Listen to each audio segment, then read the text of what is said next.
Don't give it up.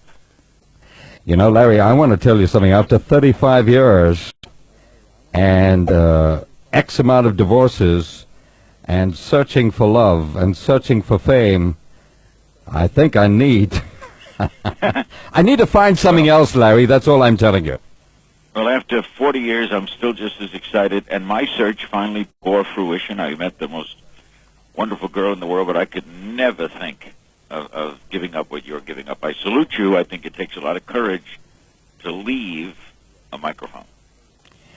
You know, I'm so glad you used the word microphone. I want to tell you why. I walked into my office, and that I saw in front of me was a microphone. And I thought, you know, Berks, it is a microphone that links you to South Africa. But more importantly, it is a microphone that links Larry King to the world. Without a microphone, Larry King wouldn't be Larry King. It would be a silent movie with italics. You're right. I've always been, having started in radio and all these has done both, the microphone is the key. In fact, it's part of me. It's on my set. It's the microphone is our entree to the world. Every blind person needs it to hear us. Without it, we would not communicate. Do you think there's a great difference, Larry, between a microphone and a camera? You know, they keep telling me, because I've done a limited amount of television work, and they keep saying, you know, cameras do not lie. Do you think microphones lie? They can lie in that, well, when I started in television, which was 3 years after I got into radio, I never approached it as, wow, television. I just approached it as radio with the camera. So it meant that I had to sit up straight. It meant that I had to look at the camera, and I just made the camera the microphone. And I never thought about it. When I go on television, I don't say, boy, this is television, it's not radio, or this is radio, it's not television. They're both forms of communications. Now, one of the differences is some people are not at ease in front of the camera. Some performers, a great radio performer, Paul Harvey in America is a classic example of maybe the best news delivery person I've ever heard, who's never looked the same on camera. I don't even hear him the same way. Yeah. So the camera interferes. Other people, on the other hand, are improved by a camera. Yeah. So to say the camera never lies, it never lies about your physical appearance. That's true. If you're lit well, that is the way you are. And to the viewer or audience, how important is the way someone looks? Well, to the radio audience, totally unimportant. So the looks can't make me a better performer or harm me. Yeah. The best example we give in America is when Nixon and Kennedy were running against each other in 1960. I heard the debate on the radio. I was driving from Orlando down to Miami, and I scored it even. I thought they both were pretty well read and up on the issues, and no one had an edge over the other. When it got to the people who had seen it, they were all raving about Kennedy. Well, Kennedy looked good. Nixon didn't look good. Nixon had needed a shave. Kennedy stood better. He was more erect. That counted. So it counts. Whether it's the whole picture, I don't know, but that was a classic difference. Now, radio, the reason I love radio so much is you get more substance out of radio because you must listen. You're not diverted by, is the camera shading right? Is that blue background nice? Do I like his tie? That's no different. On that debate, it was even to me. But when I saw the tape, obviously, it looked like Kennedy won. Would you see, in terms of what you've just said, is something for the past 35 years, and I have not been in the business as long as you have, but in looking at what the camera offers and what radio offers, would you not agree with me that perhaps God's greatest gift to man is sheer imagination, and radio allows you to paint the picture, whereas the mind. Absolutely. Whereas you can make it anything you want. And that's the beauty of it. As large as the sky, as large as the ocean. Whereas the camera limits it to the size of the TV screen. Do you agree? Absolutely. I could tell you now that there are 10,000 dance girls in front of me, and they're coming through the door. Some are wearing red, and some are wearing blue. And you can make it anything you want. But the problem radio has faced, and why radio has now depended on this format and country music, at least in the United States, as a savior, is that we have lost our imagination. You know what doesn't succeed anymore anywhere in the world? World's fairs. It hasn't been a successful one in years because children grow up without imagination. They grow up watching. They see the cartoon. They don't hear the children's programs that I heard as a kid. And so the impact of television is enormous. Its good is enormous. Its bad is enormous. It takes away that theater of the mind because the average kid would say, if you told a kid today, come home, I want you to listen to an hour radio drama, suspense, or whatever, he would say, but I could see that on ER on television. Yeah. And television requires no work. You don't have to do anything. Yes. It's totally for passive. Yeah. Radio requires your listening and your imagining. For me to succeed, you have to imagine the setting. You see, television, you don't know it. There's no imagination needed at all. Well, but it's kind of moot to talk about it because its power is so immense. Oh, its power to make or to destroy. And the argument goes on. Like, for example, would Hitler have been a major force if there were television? Then maybe not. Maybe he wouldn't have played well. Absolutely. Maybe it'd have been too harsh for television. So could television have maybe hurt him? Yes. Could it also elect a bad man? Yes. I think you've said it, Paul.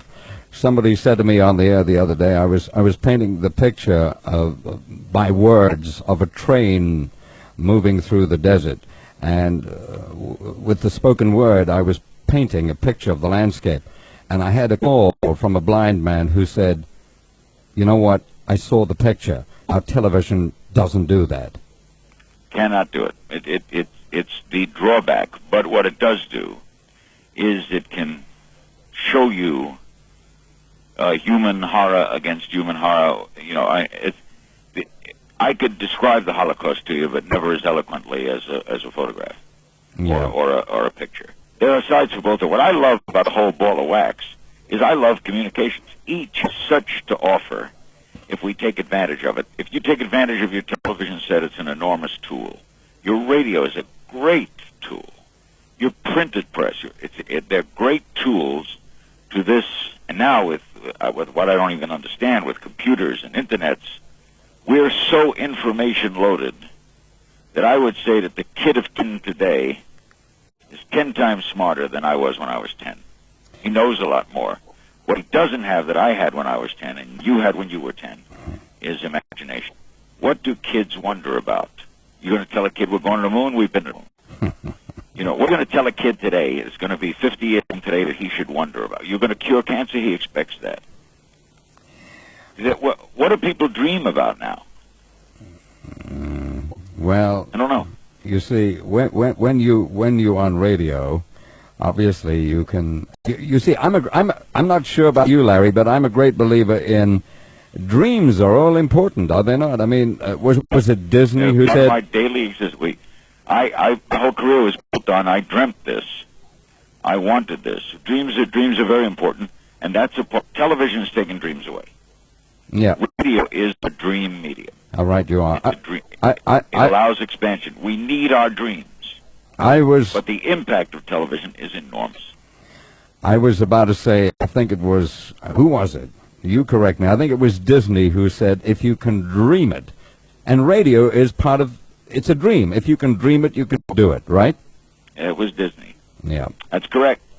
And radio was the forerunner of all of this. It was...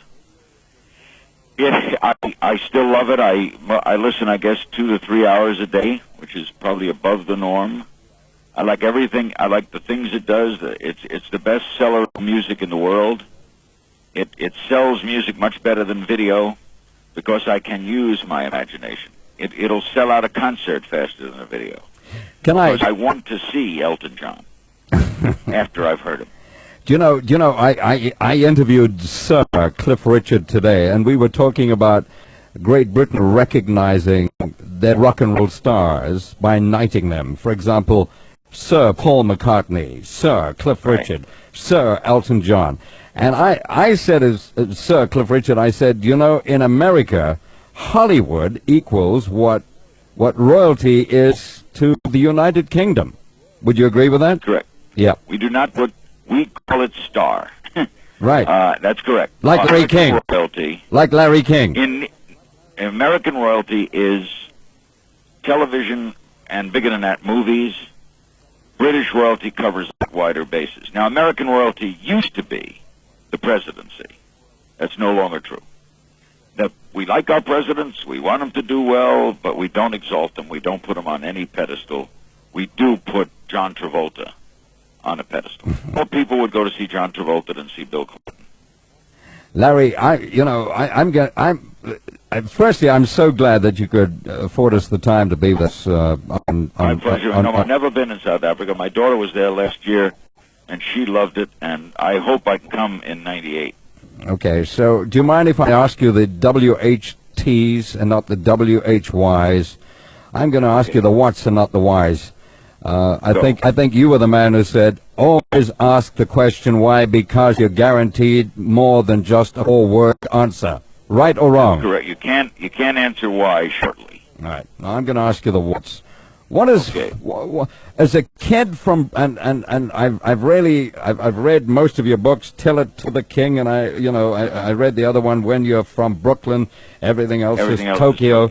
And I think I've been to New York more than, 25 times, and I've tried to pay a certain degree of New York dues, because without paying your dues, you just, somehow you don't make it. What is, a kid from Brooklyn, what does fame and recognition mean to you? It means I pinch myself every day. Yeah. Because I never thought this would happen, because I never got Brooklyn out of me, because my best friends in the whole world are guys I grew up with. I talk to them every day. We know each other since 10 years old. You could, that old axiom, you can take a boy out of Brooklyn, you can't take Brooklyn out of a boy. Brooklyn's still with me. Anybody who's made it in this business, anybody who's made it with a degree where you're earning money you never thought you'd make, and you have fame and attention like this, and who doesn't either, one, appreciate it, or two, pinch themselves, is a phony. All right. So I am constantly aware. I'm also aware of something Paul Newman told me the other day. Luck. Luck plays a part in life. Some people aren't lucky. Some people get lucky. All talent does not come forth. Maybe the right genes, or that time I went left instead of right. If had I gone left, I would have had an auto accident. Yeah. You know what I mean? Yeah, Luck plays a part. But I never forget my roots. Never. Not a day goes by that I don't think of Brooklyn. Absolutely. We have a golfer back home called Gary Player. Are you familiar with Gary Player? I interviewed him years ago. Yeah. Gary Player said, the harder I work, the luckier I get. The man in black. You got to think about it. The man in black. Right. I asked Louis Nizer, the lawyer, once if he ever got lucky in law. Do lawyers get lucky? And he said, yes, at 4 a.m. in a law library. I think it was, I think, Larry, and please correct me as I go along, I think it was Carmichael who wrote the most marvelous line, and I try and hold on to it as closely as I can. I need to find it, though, and that is that the greatest thing you'll ever learn is just to love and be loved in return. You want to add to that? You want to add to that? There was a boy. Remember that song? Very strange, enchanted boy. That was Nature Boy. Nature Boy. But the last line of that was, the greatest thing you'll ever learn is just to love and be loved in return. Could there be anything better than that? I found it now. I got to run. You got to go? Yeah, they told me 10 minutes, and I got to get down and pick up the wife. If you want to call later, we can continue. I want to tell you something. I wish I could. It's been an absolute pleasure. This is your last day, right? This is my last day. Can I ask you 3 quick ones? Go, quick. Quick. The man I love, Sinatra. How's he doing? Really. Hanging on. If you had the chance to interview anyone besides all the thousands you have, who would it be? The Pope. Fascinates me, this Pope. This Pope fascinates. He's conservative on one hand, liberal on the other. He's a poet. He speaks many languages. He lived under communism and fascism.